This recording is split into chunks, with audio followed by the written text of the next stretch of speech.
Hello and welcome to the quarterfinals here at coverage of U.S. Nationals. Maria Bartholdi in the booth, joined by Reed Duke, Kevin Jones, and Owen Turtenwald.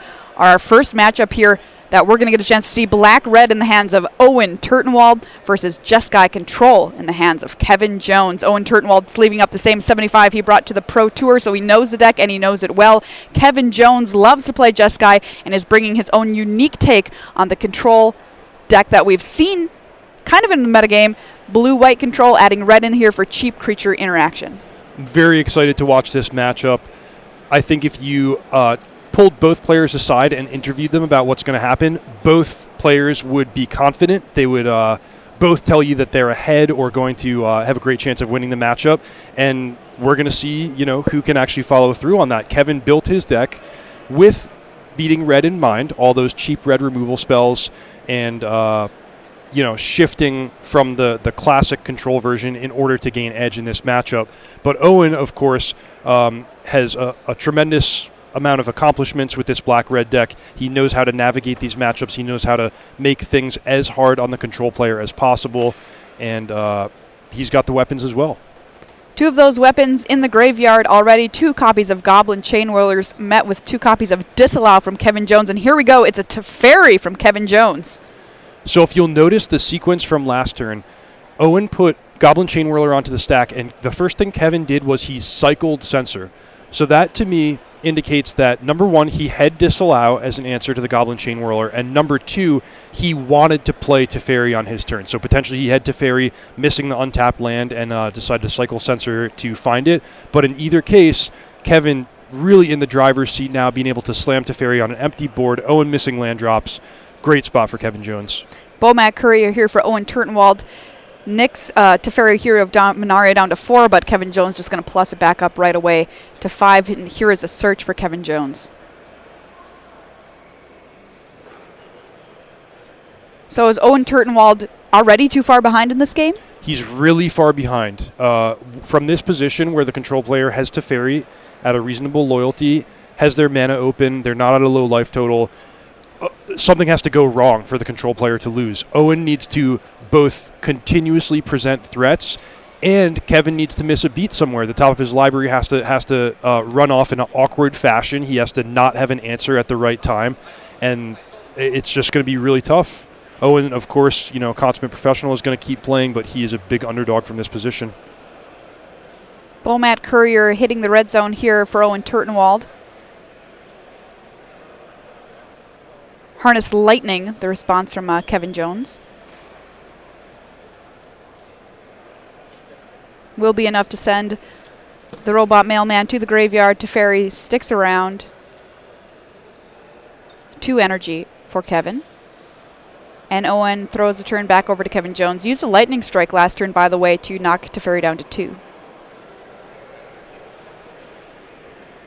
Okay, so Kevin resolved his search for his Kanta ability, and now Owen's taking action in Kevin's upkeep before the card is drawn, and he's able to take out the Teferi. So, wow. So, not going to say Owen's winning, but he's got a shot if this, Other Teferi wasn't here.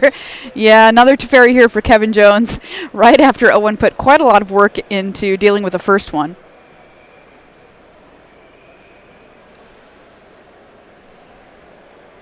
Owen's still on 3 lands. Here's a Goblin Chainwhirler. Met with a Syncopate from Jones. Search for Azcanta is going to give Jones a scry. So from this position, it's pretty much academic. Owen is not in a position to cast multiple spells in the same turn. Kevin has answers. He's got a full hand. He's got a high life total. Teferi's ticking up to 6 this turn, and now he is transformed as Azcanta. So what I said a moment ago about Kevin needing to miss a beat, it's now becoming almost impossible from a card standpoint for Kevin's deck to not deliver the answers he needs. So it would take, essentially a miracle, probably take Kevin making a severe mistake for Owen to get back into this game. So we've already got one Azcanta the Sunken Ruin in play now, and a second search for Azcanta from Kevin Jones. And here, Torrential Gearhulk is going to have something to say about that Chandra, which you said could be a major player in this matchup, but no can do here for Owen.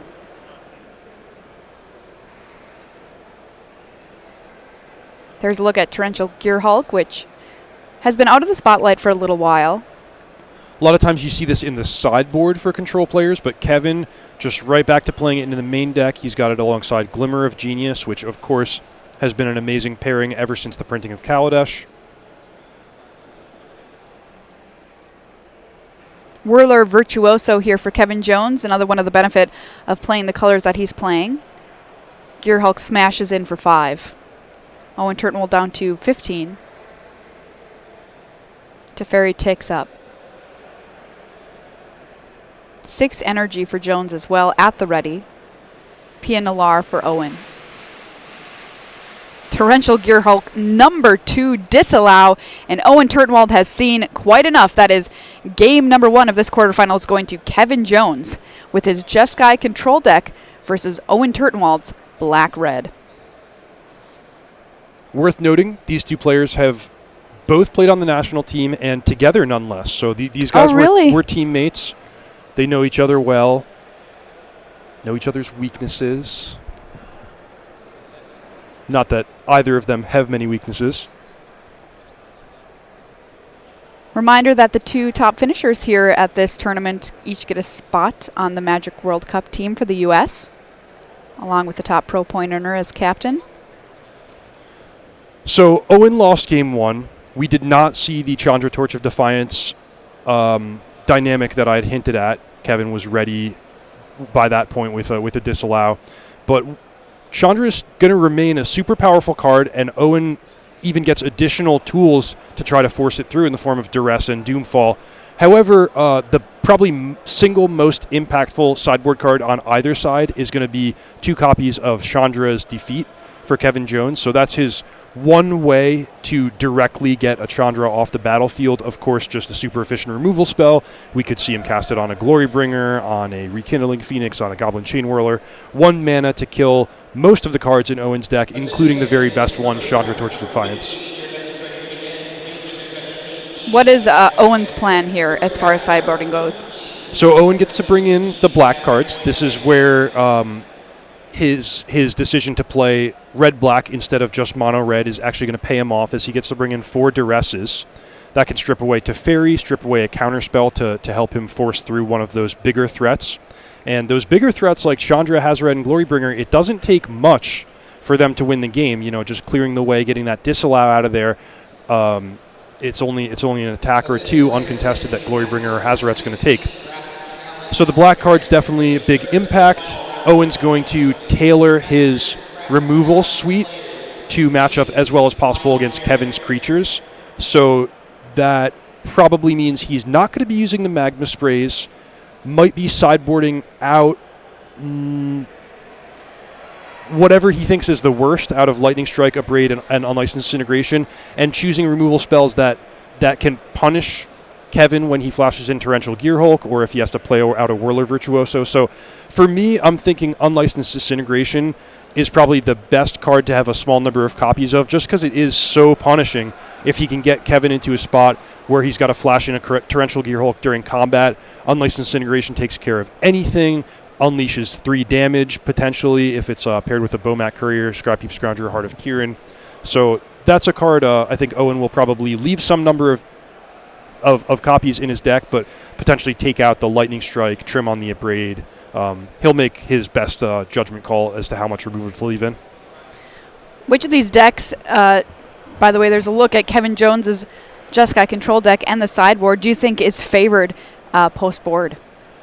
Well, Kevin gets the best sideboard card in Chandra's Defeat, but Owen gets a lot more sideboard cards, and he actually, you know, if you take a look at Kevin's main deck, there's not any obvious cards that are bad in the matchup that he gets to swap or upgrade, whereas Owen does get to take out those removal spells and just make his deck more threat-dense and back up the most important threats with the discard spells. So I think Owen's deck is going to change more, whereas Kevin's just dealing with some minor upgrades here and there. I think Owen will probably gain a tiny bit of ground after sideboarding, but it's going to remain a really, really close matchup that either player can win. And you talk about Owen being able to kind of transform his deck post-sideboard, and you know, we hear about transformative, quote-unquote, transformative sideboarding as well in decks. Exactly how flexible is the black-red deck to be one thing or another? It's very flexible. The black and red colors, in general, in Standard, they have a lot of the best answers for any situation. I mean, red has the best removal, and when you pair it with Unlicensed Disintegration, that really covers your bases against just about anything. You have the hand disruption. You have great threats, including threats that do double duty in the form of Chandra or Glorybringer. Those cards can be both threats and answers. So yeah, black-red is such a powerful deck in Standard, in part because it's so customizable, and after sideboarding, it almost always, you wind up with the 60 cards tailor-made to beat whatever your opponent's throwing at you. Our players here have drawn their opening hands for game number 2. Kevin Jones up a game over Owen Turtenwald. Owen keeping 7, Kevin Jones mulliganing here down to 6. And you mentioned Kevin Jones playing this Jeskai control deck. He kind of likes these colors, right? Oh, absolutely. This is exactly where Kevin wants to be. He is he's a player who excels with mid-range, tempo, or control decks. In short, he really likes to pass the turn with mana available and have a lot of options available to him.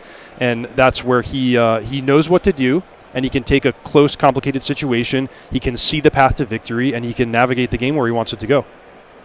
I mean, if you're good at tempo, control, and mid-range decks, that's pretty good. You're only missing about one there. Yeah. The only thing Kevin doesn't know how to do is, attack with a 2-drop creature. But I shouldn't say he doesn't know how. It's just not what. I mean, he probably did in draft. What he doesn't like. Kevin Jones here going down to 6. Looks a little better. But I should say that, Kevin wants to play to those complicated situations where he has a lot of options available to him, but he's against one of the absolute best players in the world, Owen Turtenwald. So if you get to that situation, Owen's not going to make a misstep. He's not going to make it easy on you. So Kevin with his work cut out for him. Duress here from Owen Turtenwald. We're going to take a look at exactly what cards Kevin Jones kept. 3 lands, Harness Lightning, Teferi, and a Magma Spray. Yeah, so a good 6-card hand from Kevin. It's the biggest issue here is that he's down on resources and Owen's duressing him. So he's starting the game with 5 cards. On Owen's side, it's pretty interesting to see Ether Hub duress because this is not an energy deck. He's not going to be able to recoup that lost energy and use the Ether Hub for colored mana after this. It indicates to me that he's probably going to play either Heart of Kirin or Scrap Heap Scrounger on turn 2. But we won't be seeing Goblin Chain Whirler on turn 3. Teferi into the yard here was the choice from Owen Turtenwald. The land comes in tapped for Kevin Jones. Back over to Owen. Kari Zev is the play for Owen. So here you see the flexibility of the black-red deck at work. You would normally think, okay, I'm going to duress and play my 2-drop attacker, so I'm going to take away the card that kills it and Harness Lightning. But no, Owen sees the texture of his own hand. He knows that Kevin took a mulligan. He knows that it's a post-sideboard game where he can go toe-to-toe with Kevin even into the mid and late game. So he's going to take the long-run approach. Let me capitalize on you taking a mulligan, take away your card advantage card. I'm happy to trade 1 for 1, and I'll find a way from there. We'll go into the mid-game, and I'm going to beat you there. That's what Owen's saying. All right, pass back from Kevin Jones over to Owen once again. And we're going to go ahead and cycle here for Kevin. No play on 3 from Owen. Land came in tapped. I do see a Phoenix in hand for Turtenwald. Look there at Kevin Jones in our feature match area. Love the bearded dragon shirt. Trademark American flag hat. Perfect for U.S. Nationals. Oh, yes. This man is a patriot. As long as you guys choose the costumes of hamburgers and hot dogs, I will be fine. Just consider it. That's all I ask. One can be blueberry pie. Here's a Rekindling Phoenix for Owen Turtenwald.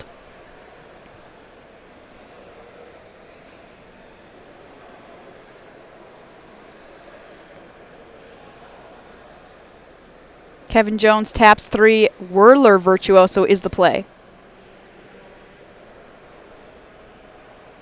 So you mentioned Chandra being a real key card for Owen in this matchup. How about Rekindling Phoenix? Rekindling Phoenix is quite strong. It's often going to require Kevin to spend 2 removal spells. Now, Blue-white control is really well equipped to handle Rekindling Phoenix with Seal Away, Cast Out, Settle the Wreckage. Those all answer it, crisply and cleanly. But Kevin, with the red removal, Magma Spray doesn't quite get up to 3 damage, so he's going to have to answer it with a counterspell, a Teferi, or 2 red removal spells most of the time. Well, if Kevin had to deal with 1 Phoenix, how about 2? Owen Turtenwald adds a second one to the battlefield, and Kevin Jones passed the turn right on back. And the reason Owen didn't attack there is the one remaining card that we know about in Kevin's hand is Magma Spray. Owen saw it with the turn 1 duress. So Kevin can pair a Thopter token with the Magma Spray to permanently get rid of a Rekindling Phoenix. Whew.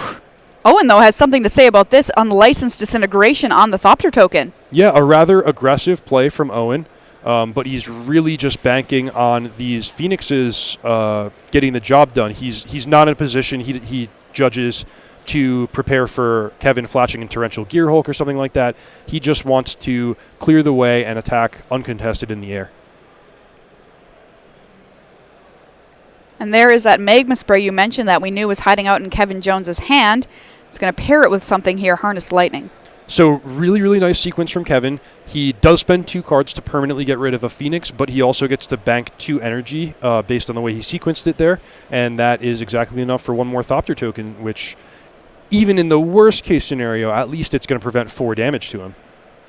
All right, so 1 Rekindling Phoenix connects. Kevin Jones down to 17. Whirler Virtuoso on the offense here as well for Kevin Jones. Turtenwald down to 18. Phoenix coming in again.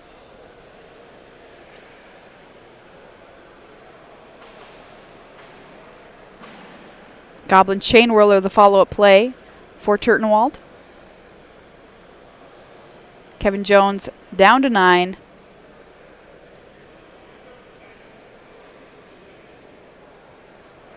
And there is a Seal Away on the Phoenix. The one answer in his deck that's a clean 1-for-1 against the Phoenix. That's off the sideboard, Seal Away. Wow. Remember, Kevin's deck is primarily blue and red, just touching into white for Teferi and a very small number of targeted answer cards in the sideboard.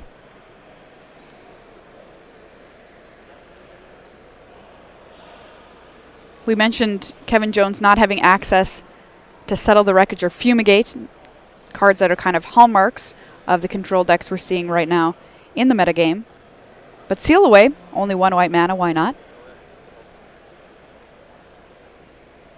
Hazoret the Fervent hits the table for Turtenwald. And you can see that turn 1 duress paying dividends here because Kevin has done a nice job protecting himself, matching Owen step by step, but he doesn't have that put away the game type of card. He doesn't have Teferi. He hasn't found a Torrential Gearhulk or a Glimmer of Genius. And this is giving Owen a lot of time to play out his hand, set things up the way he wants to. You saw him, playing really slow and carefully in not attacking with the Phoenix and only sending them into the red zone once he had Unlicensed Disintegration ready to go. And the reason Owen has this luxury is because he took away the Teferi on turn 1. It's a great point, Reed. Chandra's going to come down, and we are going to minus on the Whirler Virtuoso. Goblin Chain Whirler gets in for a het, knocking Kevin Jones down to 6. So there's the card, the best card in the matchup from Owen's perspective. It gets into play. It cleanly answers the Whirler Virtuoso. So Owen totally in the driver's seat now. Going into sideboarding, Maria, we had talked a little bit about Owen choosing his removal spells to match up as well as possible against the Torrential Gearhulks and the Whirler Virtuosos. But something that I should mention is this red-black deck has built-in answers to Whirler Virtuoso in Chandra and Glorybringer, even Goblin Chain Whirler. So what that means is that Owen has ways to beat that card without having to devote dedicated slots to his deck. So he's going to play whatever number of Unlicensed Disintegrations and Abrades he wants against those Torrential Gearhulks. And those, sure, can kill a Whirler Virtuoso once in a while, but he doesn't have to worry too much about that card because he can manage it with Gearhulk and Chandra, or with Glorybringer and Chandra. Owen Turtenwald tying things up here, 1 game apiece versus Kevin Jones here in our quarterfinals. U.S. Nationals Black-Red versus Jeskai Control. Yeah, the Goblin Chain Whirler you'll find is often just a 3/3 for 3 when you're playing versus a control deck, but not so. You mentioned the Whirler Virtuoso. You get a little value there. Yeah, I think Kevin being the savvy player that he is, he's going to try not to leave his Thopter tokens vulnerable to a Chain Whirler, but Owen can force the issue a little bit. Imagine he points a removal spell at the Virtuoso. Kevin spends all his energy before the creature hits the graveyard, and then those Thopters are just sitting there ready to get Chain Whirled. Get Chain Whirled. I love it. As we all have so many times. Oh, yes. Unfortunately.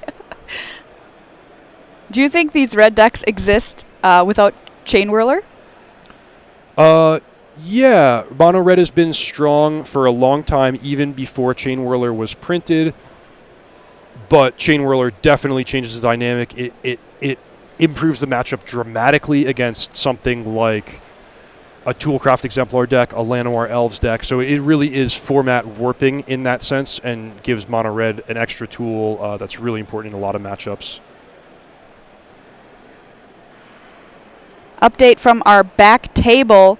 We have Nikolai winning 2-0 over Brent Clausen.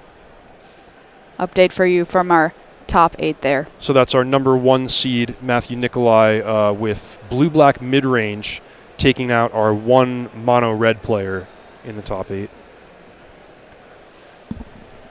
So what's changing here moving into Game 3? This is kind of an area that, a lot of more casual players or people who aren't just at the level of people like Kevin Jones and Owen Turtenwald might not think about as much. Like, hey, I sideboarded for Game 2. Why would I make any changes going into Game 3? Okay, well, the biggest difference is that Kevin is now going to be on the play instead of Owen. So I think it's likely to change things more for Kevin than for Owen. Owen more or less has a situation where it's going to be clear what his good and bad cards are against a control deck, and I think he even kept Bomat Courier in his... Oh, excuse me. Owen was on the play for Game 2, so he could consider trimming Bomat Courier for Game 3 if he felt like Kevin's going to have Whirler Virtuoso and play too often. He's got many removal spells. But, if I know Owen, I think he's probably not changing much on the draw, and he'll have those cheap threats anyway. Kevin, on the other hand, he can reevaluate and tailor his answers a little better. For example, Disallow and Syncopate are cards that are going to be stronger when Kevin's on the play because he has a higher chance of being able to pass with open mana on a clean board in those early turns, whereas if he packs his deck too full of those reactive counterspells when he's on the draw, he could find himself in a position where he has to tap mana to fight Owen's early creatures and then just doesn't have the luxury of passing with permission mana up. So you might see him have 1 or 2 or 3 more counterspells in his deck for this game when he's on the play than he might have for Game 2. How much of a difference is being on the play making here for Kevin Jones? A lot. And that's the most important dynamic is being ready with the counterspell when Owen starts playing his potent threats, which is something that's a lot more challenging when the red deck is on the play. Here we go. Opening hands drawn for game number 3 here in our quarterfinal match between Kevin Jones and Owen Turtenwald, currently ranked number 3 in the world. And we are underway. Kevin Jones on Jeskai Control, Owen Turtenwald on Black-Red. Kevin Jones on the play. Both players happy with their hands. We mentioned this is a really close, interesting matchup. I think we're going to have quite a game on our hands. Kari Zev met with a Harnessed Lightning from Jones.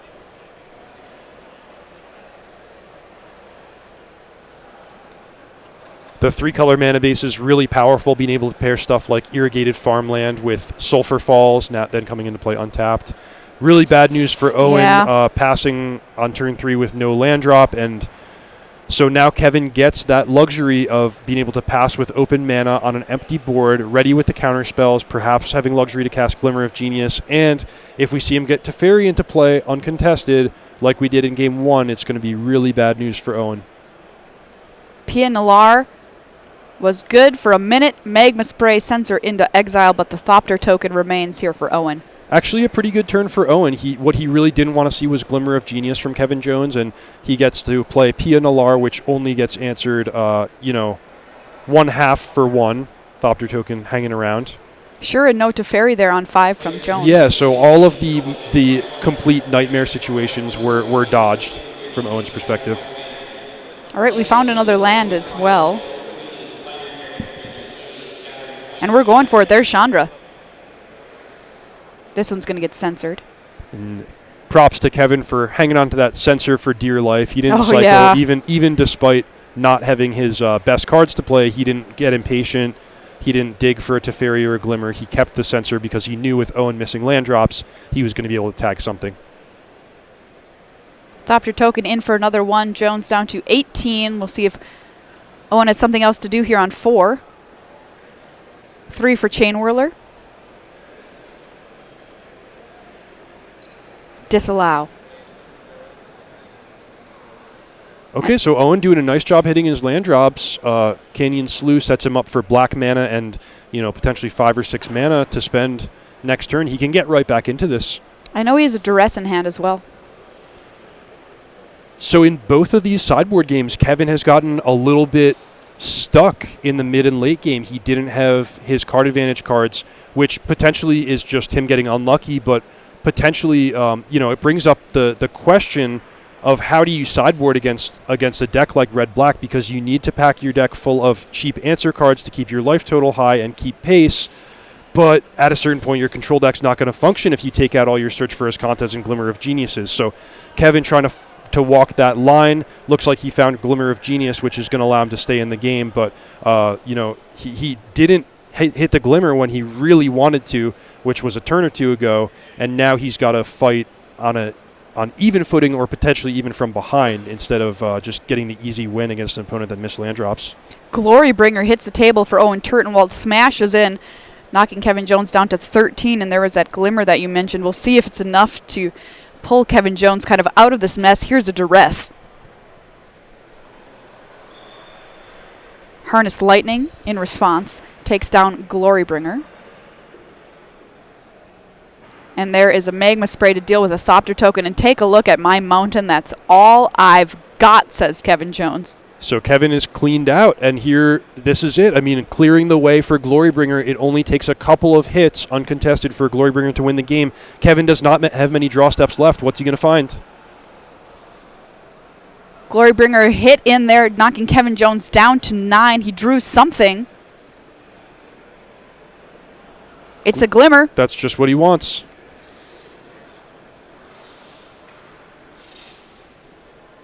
Taking a look here, we're going to leave 1 on top. Glimmer of Genius just pulling Kevin Jones back into this game.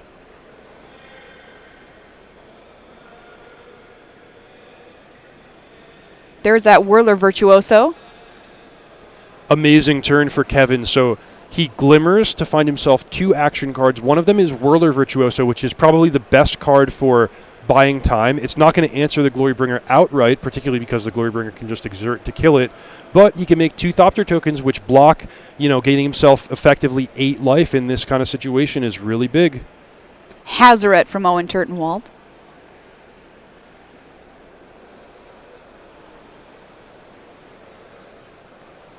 And there's a land. What do you like Owen doing here? Well, definitely attacking with both creatures. The exert question is, I think I would exert, because you lose a turn of attacking with the Glorybringer, but at minimum, the Whirler can block Hazaret and prevent 5 damage, so it's worth it to clear out the blocker, even at the expense of Glorybringer not untapping. Unlicensed Disintegration takes out one of the Thopter tokens as well. Okay, so that's a forced block from Kevin there. Blocks the Hazaret, drops to 5. He's got his most powerful card in hand, Torrential Gearhulk. But he has to choose between flashing back a Glimmer of Genius or finding Harness Lightning to kill Glorybringer. He still needs to find more if he's going to win. He's at 5 against the Hazaret. 2 energy. But I'll tell you, Maria, as bad as the battlefield looks for Kevin Jones, he is not out of this yet. Because he has Gearhulk, which can block Hazaret. He can flashback Glimmer, digging for answers. He has 1 turn of reprieve where the Glorybringer is not going to untap. And if he can find something, and if Owen doesn't draw a helpful card, then he might be able to get the Hazaret off the table. All right, so he's going for the Glimmer here. Let's see what he can find. Can Kevin Jones find the cards he needs to get him out? And he kept both of them.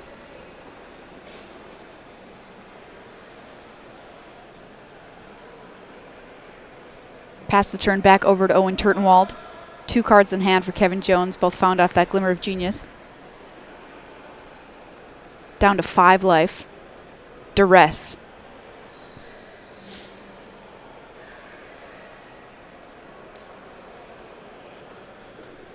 So a pretty nice play from Owen. It puts Kevin in a rough spot, but remember that this is coming at the expense of discarding it for 2 damage. So, this is a pretty good draw from Owen, but probably only marginally better than any random card that he could have thrown with Hazoret. And Kevin has good options. He's, I think, deciding about casting the Glimmer in response. So you made the decision not to. What is the benefit here? Like, these are just what I've got? Well, it's really good if Owen decides to take the Teferi that Kevin can Glimmer afterwards, because then he has more information about what he needs, and Owen will not know what's in Kevin's hand. So that's pretty beneficial if Kevin, pieced together that Owen was going to take the Teferi no matter what. Then this is a great play. Sure enough, Owen takes the Teferi, and here's the Glimmer of Genius. So Kevin Jones is going to load up with a couple of new cards. He's going to scry 1 to the top, 1 to the bottom. And like you said, Owen won't know what these ones are. He must find an answer to Glorybringer. That is step 1 here. Well, one of the cards is a Whirler Virtuoso. One is a Teferi. Oh, wow. Oh, my gosh. Kevin finding everything that he needs here. This game has been so swingy. Definitely. And one play that we somewhat glossed over was Owen spending Unlicensed Disintegration on the Thopter token. It makes a lot of sense to force through damage. Your opponent was off balanced and really struggling, so it makes sense to force the advantage and get your opponent low, particularly when you have Hazoret to bleed out the last few points of damage.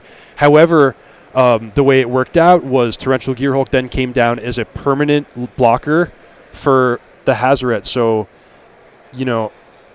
I'll be curious to talk to Owen and find out if he maybe thought about just trying to fight through the Thopters on a slower basis and hold up the Unlicensed Disintegration for a Gearhulk. And here's a Harness Lightning to take care of the Glorybringer. And Owen says, go. Thopter added to the table here for Kevin Jones. And now Kevin Jones has everything he could possibly want on the table, it looks like. Yeah, he was at death's door. He needed to, he needed a few turns of finding card draw into multiple key cards, but he found it. He stabilized the board. Now he's got a Planeswalker, and if Owen can't muster anything, he's actually dead just to combat damage next turn.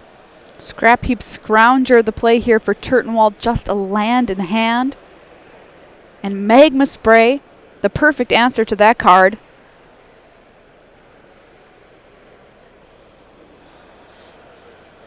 An Essence Scatter living in Kevin Jones's hand.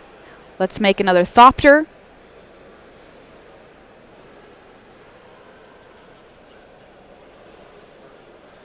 And this has been an incredible comeback from Kevin Jones. Looked rough for Owen in the start of the game when he couldn't seem to get enough lands.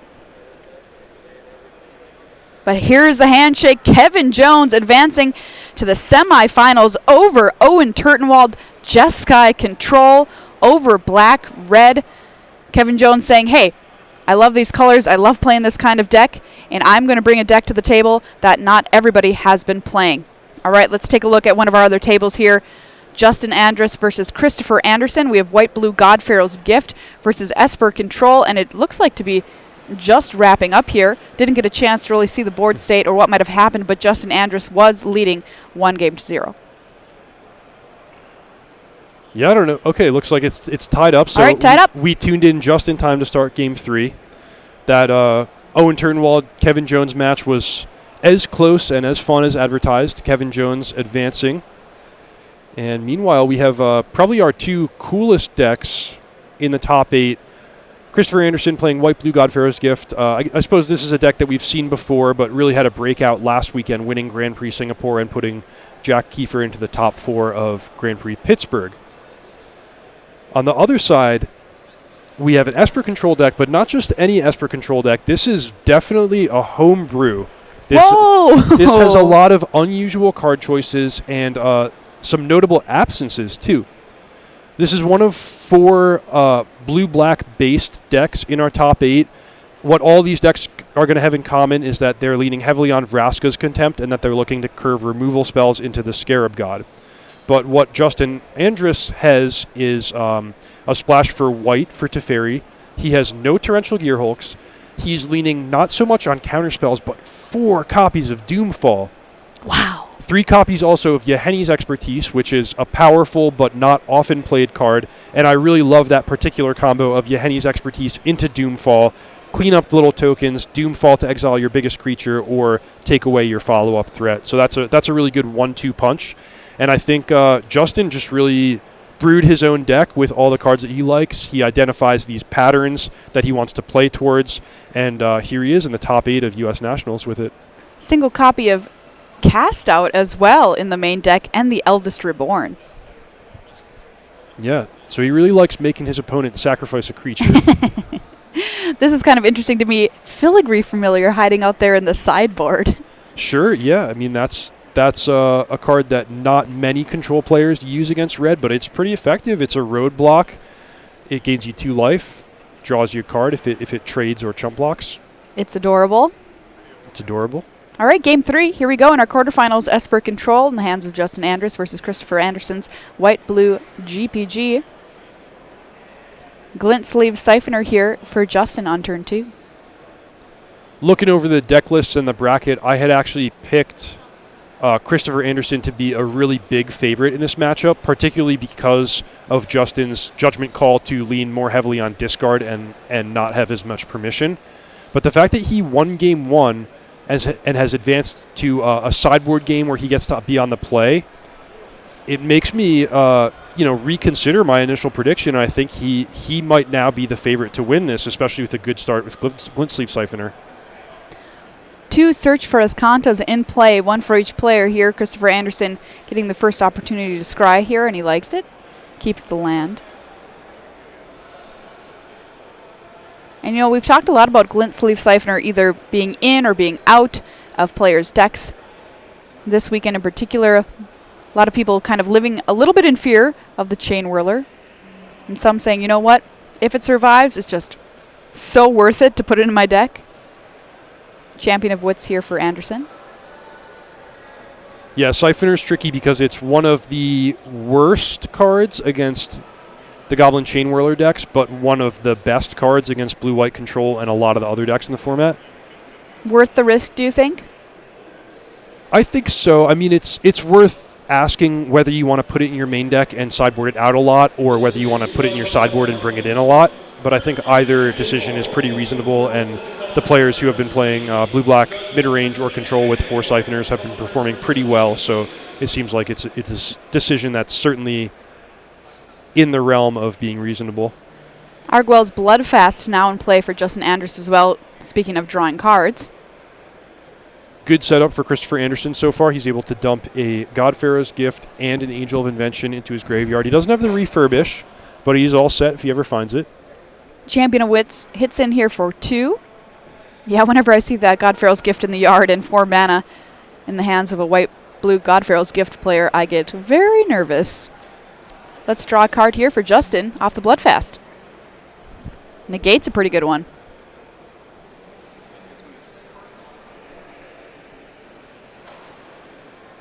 Meanwhile, in our 4th quarterfinals matchup, Brown has defeated Bernal 2-0. That was a blue-black pseudo-mirror. Two different takes on the blue-black color combination, but like I mentioned, both decks just looking to leverage Vraska's Contempt and the Scarab God. Cast out here from Anderson. What are you getting rid of? Well, the first question is it going to resolve? And Sure. You notice the dilemma for Justin Andrus is that he has only 1 blue mana. So if he's to negate this, shields are down and he's totally naked against something like a Refurbish. This is the power of Christopher Anderson being able to operate at instant speed, present 2 threats, and overload the mana of Justin Andrus. I think Justin will probably let this go, and Christopher he goes with this Siphoner. I mean, 3 really threatening permanents on Justin's side, and that's another thing that allows Justin the flexibility of letting that card resolve, that cast out. It's because even if one of his sources of card advantage goes away, he still has 2 more. Strategic planning here for Anderson. Looks at the top 3. 1 in the hand, the rest in the yard. White-blue God Pharaoh's Gift. It's definitely a deck that allows you to play not only the cards in your hand, but also the cards in your graveyard. Yeah, and that's one of the main advantages in this control matchup. You would normally think of a combo deck that relies on a lot of setup and resolving one particular card to be weak against a deck with counterspells, but the matchup is a lot more complicated than that because Christopher Anderson has these cards that can eternalize from the graveyard. He has Search for Escanta, so he can do a lot without casting or resolving any spells. And we talked about how precious that negate is in this matchup, and there we see it used on that strategic planning. Yep, and part of that is Justin wants to prevent Christopher's Search for Escanta from transforming. Duress here from Justin, taking a peek at Christopher Anderson's hand. Another Search, God Pharaoh's Gift, and some negates. Yep, got to imagine one of those negates is going to get taken away. You know, I've heard people say before if, somebody has redundant cards in their hand when you're duressing them, that it's more valuable to take something that's not redundant. But in this case, we've already got a Search on the table. God Pharaoh's Gift in the yard, just as bad as in the hand. Right. Yeah, that's a good general tip, but in this case, the Search is redundant, and the God Pharaoh's Gift is pretty far from being cast. So I think just fighting through those negates is going to have to happen sooner or later. Justin might as well pick sooner. All right, back over to Christopher Anderson's turn. Scry here off the Search. Keeps it in hand. And it looks like it, considering that we're chart a course here. And really interesting to me that he cast it before attacking. He actually wants to discard a card. If I were in his position, I would be more interested in card quantity than filling my graveyard. And why is that? Well, just because the game is shaping up to go long, and I'm not anticipating getting a quick win with Refurbish. But either way, the card's going to get countered. Champion of Wits in for 2.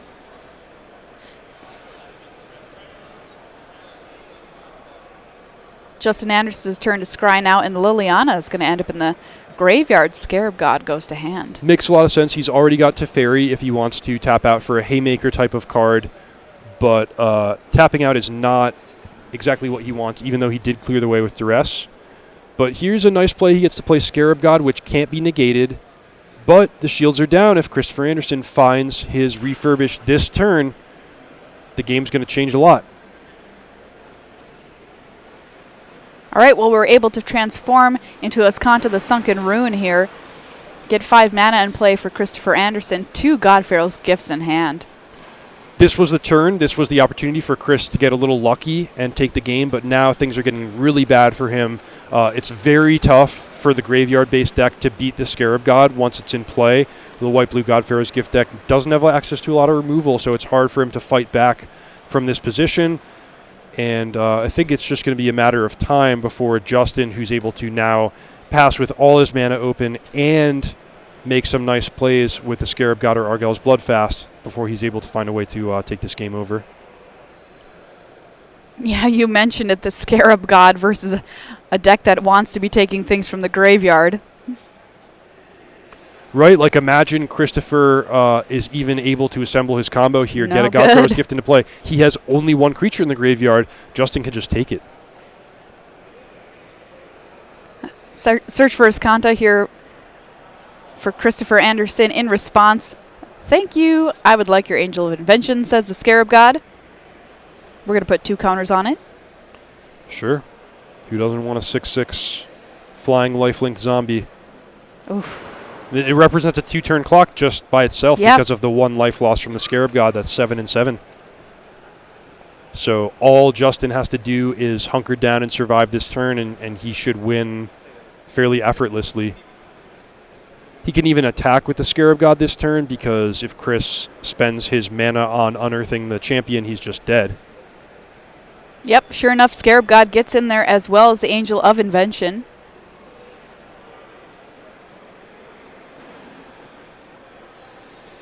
A forced block from Anderson. Champion of Wits has to jump in front here. Life totals are going to swing in the opposite direction. Scarab God's going to take that Champion of Wits for itself. Christopher Anderson down to 7, Justin Andrus at 15. Yep, he picked up 5 cards there because the champion gets +1/+1 from Angel of Invention. Hostage Taker into the yard for Justin Andrus, a card we don't often see in Standard right now. No, but it's a nice one to have access to it at instant speed with the Scarab God.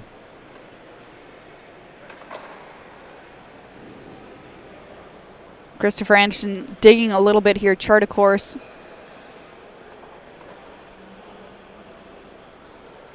Goes to hand, draws Field of Ruin.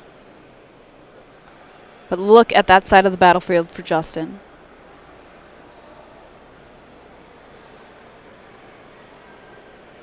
Draw another 2, and there is a refurbish.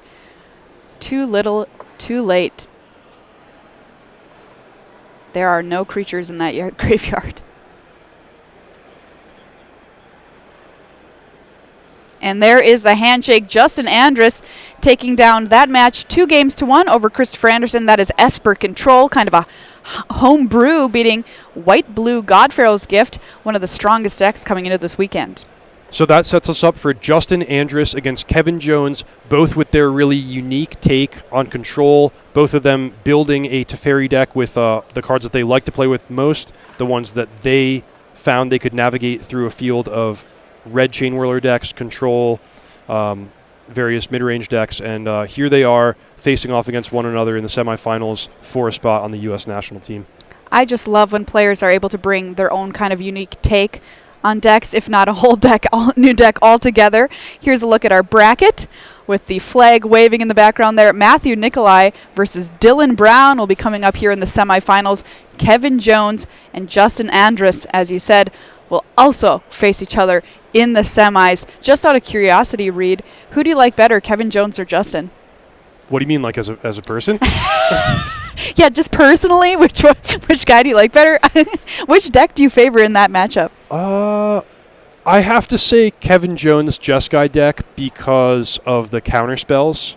I think there's going to be a lot of 1-for-1 trading, and Justin has access to all the hand disruption. But the 1-for-1 trading with Kevin being able to navigate better and have his mana open more often, it's just going to give him more control over what's going on. And I think I would rather be on the disallow side than the Doomfall side. All right, well, more Magic from the semis coming up in just a minute.